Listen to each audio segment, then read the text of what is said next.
सत्य का पवित्र शास्त्र अप्रैल दिनांक 6। क्योंकि वे मेल की बातें नहीं बोलते, परंतु देश में जो चुपचाप रहते हैं उनके विरुद्ध छल की कल्पनाएं करते हैं। भजन संहिता 35 का 20 पद। देश में जो चुपचाप रहने वाले, यह वाक्यांश किन लोगों को सूचित करता है जिनके विरुद्ध छल की कल्पनाएं की जाती हैं? क्योंकि देश में तो सभी प्रकार के लोग रहते हैं, अच्छे बुरे सभी प्रकार के लोगों की आबादी होती है। पवित्र शास्त्र बाइबल के अनुसार यह कौन है और किस विशेष प्रकार के लोग हैं? ये वो लोग हैं जो देश में, समाज में शांति और मेल मिलाप के साथ जीवन व्यतीत करते हैं, किसी से भी झगड़े रगड़े नहीं करते, सबके साथ भाईचारे की प्रीति के साथ व्यवहार करते हैं, सभी लोगों के लिए भलाई तथा सामाजिक उन्नति के लिए यत्न करते रहते हैं।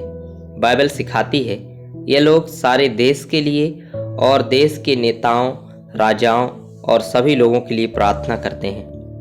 पहला तीमुथियुस 2 अध्याय का 1 से 3 पद।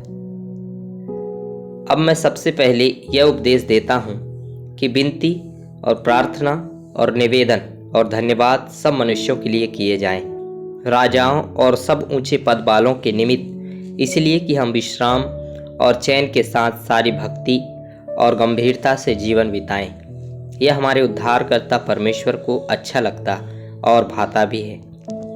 ये पृथ्वी पर परमेश्वर के प्रतिनिधि के समान है। जैसा कि हम कल देख रहे थे, ये तो स्वर्ग के राजदूत हैं। 2 कुरिन्थियों 5 अध्याय का 19 और 20 पद। अर्थात परमेश्वर ने मसीह में होकर अपने साथ संसार का मेल मिलाप कर लिया और उनके अपराधों का दोष उन पर नहीं लगाया, और उसने मेल मिलाप का वचन हमें सौंप दिया है। सो हम मसीह के राजदूत हैं, मानो परमेश्वर हमारे द्वारा समझाता है।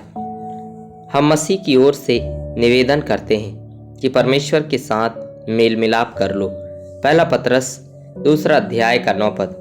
पर तुम एक चुना हुआ वंश और राजपदधारी याजकों का समाज और पवित्र लोग और परमेश्वर की निज प्रजा हो, इसलिए कि जिसने तुम्हें अंधकार में से अपनी अद्भुत ज्योति में बुलाया है, उसके गुण प्रकट करो।